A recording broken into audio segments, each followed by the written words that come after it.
Hello guys, nandito na naman ako at ito may i-flex lang ako na importante ha. Ang i-flex kong ito, iiyakan na naman ito ng mga didilis at ni Marco Beta, syempre ni Chinator Toki.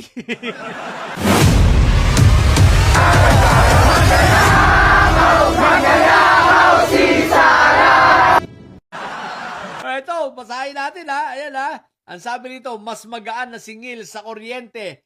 Lifeline rate para sa 4-piece. Automatic na ang registration, hindi na kailangan mag-apply. 0 to 50 kilowatt, libre o 100% diskwento. What the heck? O ano na? Marco Beta, ito ang tunay. Hindi yung ipinangako mo, nanloko ka lang ng mga tukay-tukay mo, ito talaga totoo.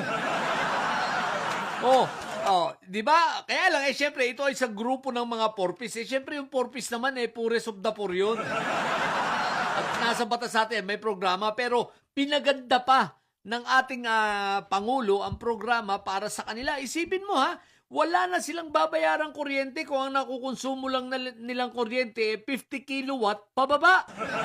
Ngayon, kapag lumampas ng 50 kilowatt, ang babayaran lang nila ay yung excess sa 50 kilowatt. Ibig sabihin, kung halimbawa, ang nagamit nilang kuryente sa isang buwan ay 60 kilowatt, di ang babayaran lang nila ay 10 kilowatts.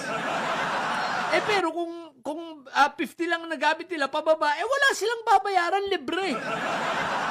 Isipin mo yun, yung imbes na bayad nila sa kuryente, ngayon libre na, di ba? Lalo pang, yung ipambabayad ron, kumbaga, pwede pa nilang maidagdag panggamit sa pagkain, pambili pala sa pagkain, pambili ng mga gamit sa eskwelahan.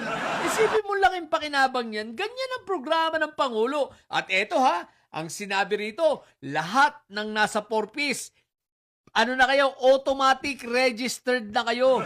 Hindi nyo na kailangan na pumunta sa kung saan-saan pa. Automatic na yan. Registered na kayo. Kaya darating ang bill sa inyo ng kuryente. Kung below 50 kilowatt, libre na. Ang nakalagay sa bill nyo, 0. Pero maliwanag, hindi na kailangang mag-apply. Ganyan ang Pangulo. Ganyan ang programa, Marco Beta. Hindi yung puro pangako ka ng mga napapako. Di ba ga? Mga didilis, ano na? May ganyan ba si Pentaboy noon? Wala!